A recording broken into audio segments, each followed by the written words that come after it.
fall of '92, Gable hired me right out of college. So I graduated in the spring of '92, and then got a job in the fall of '92. Did anything surprise you? Like, whoa, I wasn't ready for that. I was not expecting that. I didn't, you know, being on the other side, even though I guess you've done camps and been around, but... It was pretty natural to me, the coaching part of it. The thing that surprised me more than anything is the energy that Gable put into every facet of his program. And that's when I realized that you have to have good help. There was a reason why he hired me.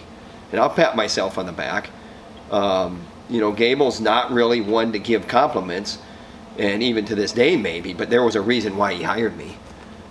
He needed a certain quality that I had, and that's just what you do when you hire people. There's a reason why you're working at Flow as many years as you are.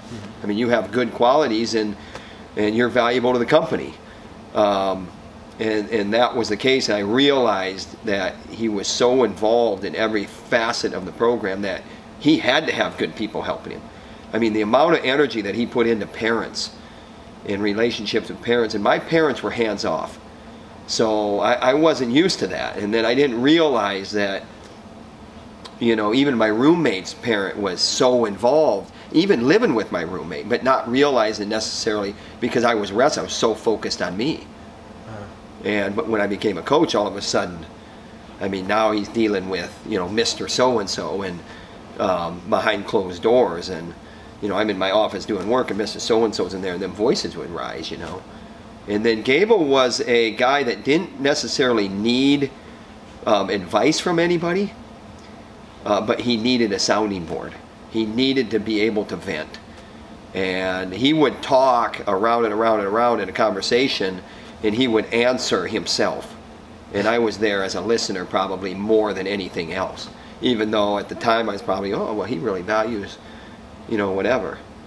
And then the other thing I remember as a coach is, you know, I started to realize that, you know, even though I probably knew that my teammates sometimes weren't, maybe this sport wasn't as important to them as it was to me, I started to realize that you got to work hard to keep this relevant in people's lives, and that the aspect of just the philosophy of being the best that you can be every day, and if you can march to that beat of the drum, you know what, you'll be pretty good after 200 days of that.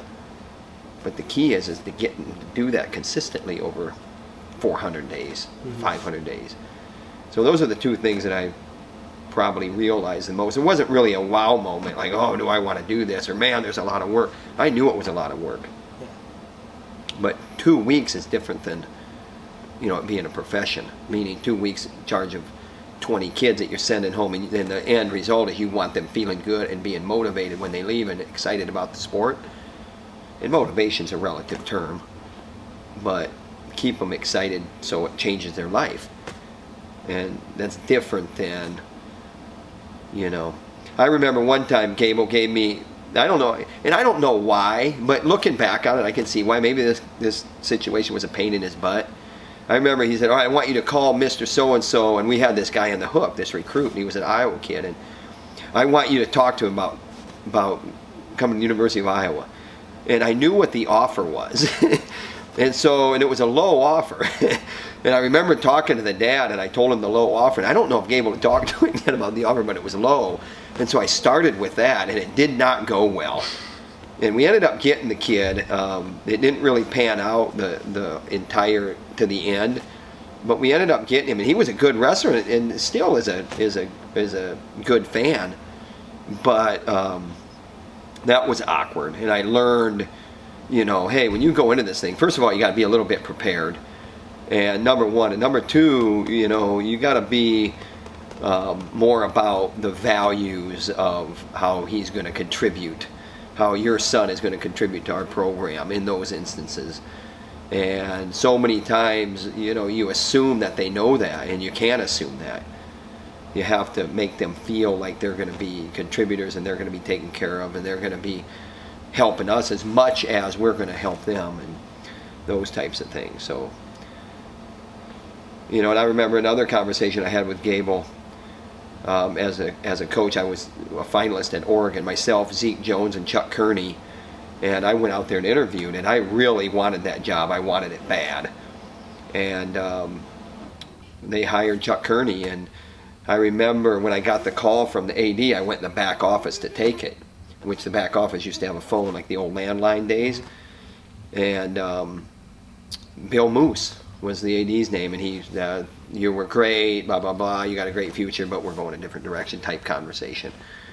And I remember Gable creeped in there somehow, or in the vicinity, and he must have known the call was coming in. And when I left, he was really uplifting to me, and that was one of the few times where, you know, I knew that this guy is maybe not just about being a guy that's what's best for the program, but also knowing what I was after that might be, you know, competitive against him. Mm-hmm. But he really was uplifting in, hey, you're going to get a job someday. This isn't the end of the world. And, you know, plus you got a job here. It was one of those things. And you're doing a good job. We don't need you to go anywhere. But, you know, if you went, you'd do a good job. But, you know, that's not the end of the world. And to me, it was the end of the world.